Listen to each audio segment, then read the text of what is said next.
Hello everyone, welcome back to Nexariza Learning Hub. Today we are going to start new lecture 6 of Python series. तो इस Python की series का ये lecture 6 है जिसके अंदर मैं आपको कम्प्लीटली गाइड करने वाला हूँ व्हाट इज ऑपरेटर। जैसा कि आपको पता है लास्ट वीडियो के अंदर मैं आपको ब्रीफली इंट्रोडक्शन दे चुका हूँ कि व्हाट इज ऑपरेटर, लेकिन वहाँ पे मैं प्रॉपर तरीके से बात नहीं कर सका था, इसलिए मैंने सोचा कि मैं आपके लिए एक अलग से वीडियो बना दूँ जिसके अंदर आपको प्रॉपर तरीके से बता सकूँगे व्हाट इज ऑपरेटर और ऑपरेटर की कौन कौन सी टाइप्स होती हैं। ऑपरेटर के साथ एक वर्ड यूज होता है ऑपरेंड, और व्हाट इज ऑपरेंड। तो आज की इस थ्रू आउट वीडियो के अंदर मैं ये 3-4 चीज़ें डिस्कस करने वाला हूँ। सबसे पहले बात कर लेते हैं व्हाट इज ऑपरेटर। ऑपरेटर क्या होता है, इसकी एक जनरल सी डेफिनेशन है, वो ये है कि कोई भी ऐसा सिंबल जो कि कुछ ना कुछ ऑपरेशन परफॉर्म करे किसी भी वेरिएबल या किसी वैल्यू के दरमियान में। तो ये सिंपल ऑपरेटर की डेफिनेशन है।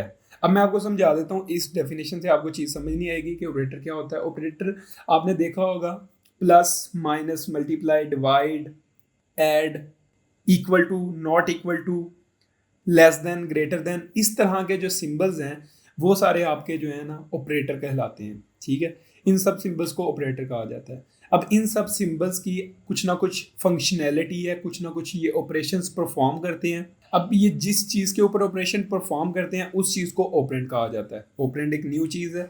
व्हाट इज ऑपरेंड, ये एक क्वेश्चन बन सकता है। ऑपरेंड जो है वो आपका कोई भी दो ऐसे वैल्यूज होती हैं जिनके दरमियान में आपका ऑपरेटर आता है। ठीक है, इसकी सिंपल सी यही डेफिनेशन है। लाइक आपके पास एक क्वेश्चन आ जाता है कि आपने सम करना है दो वैल्यूज का, a value is A and value is B.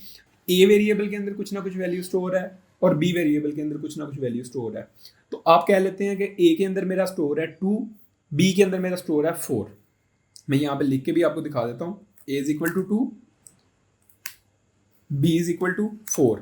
अब मैं कह रहा हूँ कि इन दो जो वेरिएबल्स हैं इनके दरमियान में एक ऑपरेटर एक ऑपरेशन परफॉर्म करे और हमें कुछ ना कुछ आउटपुट दे। मैं सिंपली ऑपरेशन जो है वो सम का ले रहा हूँ, तो मैं कहता हूँ कि सम इज इक्वल टू जो है ना वो एक मेरा फंक्शन बने और ए प्लस बी जो है वो एक ऑपरेशन परफॉर्म कर दे।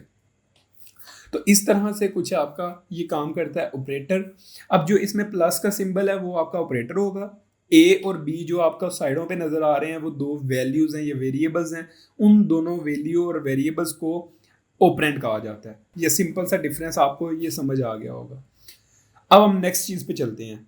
अब नेक्स्ट चीज है ऑपरेटर की टाइप्स। ये तो मैंने सिंपली बता दिया कि ऑपरेटर होता क्या है। ऑपरेटर एक सिंबल है, लेकिन इसकी कुछ ना कुछ टाइप्स भी हैं जो कि एक इंटरेस्टिंग थिंग है। तो मैं आपको वो लेके चलता हूँ इस वेबसाइट के ऊपर। ये देखें जी, types of operator in Python. Python के अंदर जो टाइप्स यूज होती हैं वो arithmetic operation, comparison, logical, bitwise, assignment और आइडेंटिटी ऑपरेटर्स वगैरह यूज होते हैं।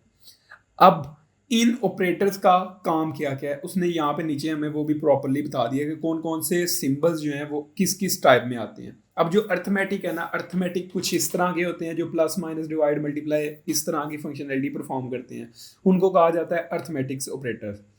इसके बाद आते हैं रिलेशनल ऑपरेटर। रिलेशनल ऑपरेटर क्या है? रिलेशनल ऑपरेटर ये है कि कोई भी less than, equal to, greater than, not equal to, double equal to, something like कि इस तरह की कुछ ना कुछ फंक्शनैलिटी जो परफॉर्म कर रहे हैं ऑपरेशन, उनको कहा जाता है रिलेशनल ऑपरेटर। इसके बाद आपके पास थर्ड चीज आती है logical operator. What is logical operator? Logical operator कोई भी ऐसे ऑपरेटर जो कि लॉजिक कोई परफॉर्म कर रहे हैं। और लॉजिक आपको पता होगा, जिसने डीएलडी एक सब्जेक्ट पढ़ाया जाता है यूनिवर्सिटी और कॉलेजेस के अंदर, वो पढ़ा है, उसको आइडिया होगा कि लॉजिकल ऑपरेटर्स क्या होते हैं। एंड और नॉट इस तरह के जो गेट्स हैं वो आपके लॉजिकल ऑपरेटर्स होते हैं। इसके बाद हम बात कर लेते हैं bitwise operator. Bitwise operator क्या है कि वो वाले ऑपरेटर जो कि बाइट वाइज काम करते हो। अब बाइट वाइज का सही से अंदाजा जिन्होंने सी पढ़ी हुई है, सी प्लस प्लस पढ़ी हुई है या असेंबली लैंग्वेज पढ़ी हुई है, उनको प्रॉपर तरीके से आइडिया हो जाएगा कि बाइट वाइज ऑपरेटर क्या है। बाइट वाइज ऑपरेटर जो है आपके बिट वाइज काम करते हैं। लाइक के इसमें अगर आपके पास 7 बिट का कोई डिजिट अवेलेबल है तो उसकी हर एक बिट के लिहाज से उस चीज़ को वो चेंज करता है। तो ये इस तरह से ऑपरेटर्स काम करते हैं। इसका मैं प्रॉपर आपको फंक्शनैलिटी बता दूंगा। मैं इंशाल्लाह ताला बहुत जल्द असेंबली लैंग्वेज के ऊपर भी वीडियोस बनाने वाला हूँ, तो वहाँ पे आपको ये बाइट वाइज ऑपरेटर्स की बहुत ज़्यादा अच्छे से क्लियरेंस हो जाएगी। इसके बाद नेक्स्ट बात कर लेते हैं असाइनमेंट ऑपरेटर। असाइनमेंट ऑपरेटर क्या है? अब ये देखें जी, इक्वल टू रिलेशनल ऑपरेटर में भी यूज़ हो रहा है और असाइनमेंट ऑपरेटर में भी यूज़ हो रहा है। इट्स वेरी इंटरेस्टिंग थिंग कि ये दोनों में यूज़ हो रहा है। अब इसका कैसे डिफरेंस करेंगे कि जी हाउ टू डिफ्रेंशिएट कि इक्वल वहाँ पे भी यूज़ हो रहा है, इक्वल वहाँ पे भी यूज़ हो रहा है, तो किस तरह से इसे पता चलेगा हमें। अब इसमें जो है असाइनमेंट ऑपरेटर है ना, असाइनमेंट ऑपरेटर में आपका डबल इक्वल टू इकट्ठा नहीं आ सकता।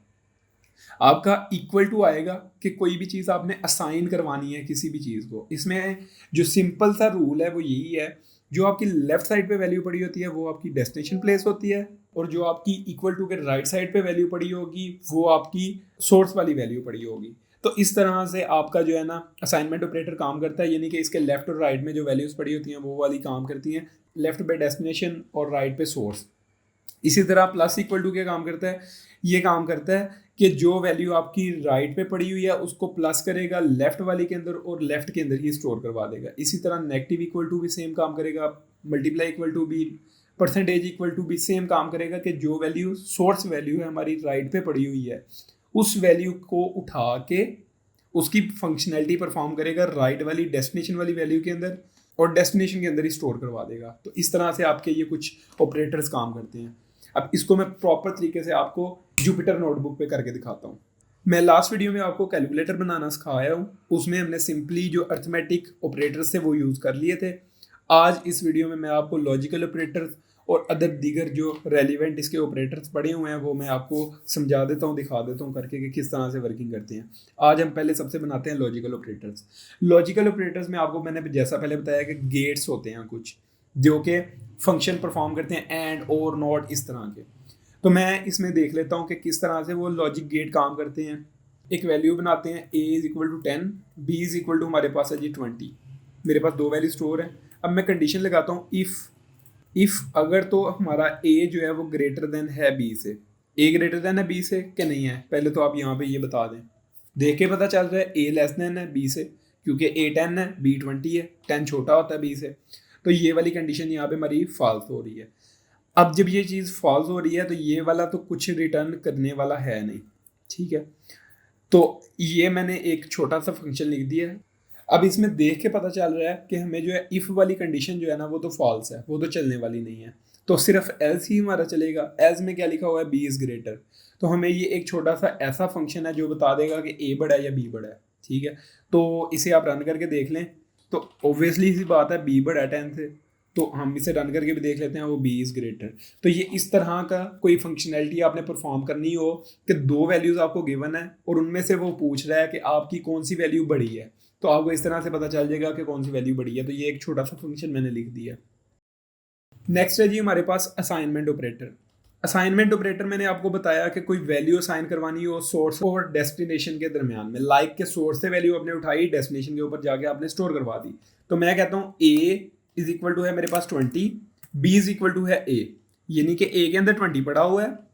यहाँ पे स्टार्टिंग से ही हम असाइनमेंट ऑपरेटर ही यूज़ करते आ रहे हैं, यानी कि ए जो वैल्यू थी हमारी वो हमारा डेस्टिनेशन है, 20 हमारा सोर्स है, सोर्स को उठा के डेस्टिनेशन के अंदर स्टोर करवाना है। सिंपली इतना ही काम है। 20 उठाया ए के अंदर स्टोर करवाया, ए उठाया बी के अंदर स्टोर करवाया। तो इस तरह से आपका ये काम करता है असाइनमेंट ऑपरेटर। अब हम एक और फंक्शन बना लेते हैं, ए प्लस इज इक्वल टू 10। अब मुझे बताएं कि ये क्या काम करेगा। ए इज इक्वल टू 20 है, ए के अंदर तो 20 चला गया, ए प्लस इज इक्वल टू 10 है। प्लस इज इक्वल टू का क्या मैंने बताया था आपको कि जो सोर्स होगा उसको उठाएगा, डेस्टिनेशन के अंदर प्लस करेगा और डेस्टिनेशन के अंदर ही स्टोर करवा देगा। अब ए था 20 ऑलरेडी पड़ा हुआ है वहां पे। अब सोर्स आया हमारे पास 10 को उठाया, डेस्टिनेशन के अंदर स्टोर करवाया, डेस्टिनेशन था हमारा 20, 10 प्लस 20 इज इक्वल टू 30, तो 30 स्टोर करवा देगा ए के अंदर। इसका कुछ इस तरह से काम होगा, मैं आपको आगे करके दिखा देता हूँ। हैशटैग से हम कमेंट देते हैं, आपको पता है मैंने पहले बताया हुआ है आपको। A is equal to a plus 10, ये कुछ इस तरह का काम करेगा। जो ए की ऑलरेडी वैल्यू थी वो थी 20 प्लस 10 करेगा और ट्रेंड करके उसे ए में स्टोर करवा देगा। तो इस तरह से ये काम करता है। अब ये देख लें आप कि या तो इसे इस तरह से लिख लें या इस तरह से लिख लें, वर्किंग दोनों के सेम है, लेकिन ये वाला थोड़ा सा अट्रैक्टिव लगता है फॉर प्रोग्रामर, तो इसलिए कुछ लोग इसे ज़्यादा प्रेफरेंस देते हैं। लेकिन फंक्शनैलिटी सेम है, कोई इसमें डिफरेंस नहीं है। आप वो भी यूज़ कर सकते हैं, वो भी यूज़ कर सकते हैं, आपको जो ईजी लगता है वो वाला यूज़ करें। इसी तरह से आप माइनस के साथ यूज़ कर सकते हैं, इसी तरह आप मल्टीप्लाई के साथ ऑपरेटर यूज़ कर सकते हैं। असाइनमेंट ऑपरेटर आपको समझ आ गई है कि किस तरह से असाइनमेंट ऑपरेटर वर्क करता है। आई थिंक सो कि आपको सारे ही ऑपरेटर समझ आ गए होंगे। आई थिंक सो कि आपको सारे ही ऑपरेटर प्रॉपर तरीके से समझ आ गए होंगे। आज की वीडियो में इतना ही। इंशाल्लाह ताला मिलते हैं नेक्स्ट वीडियो में। अल्लाह हाफिज़।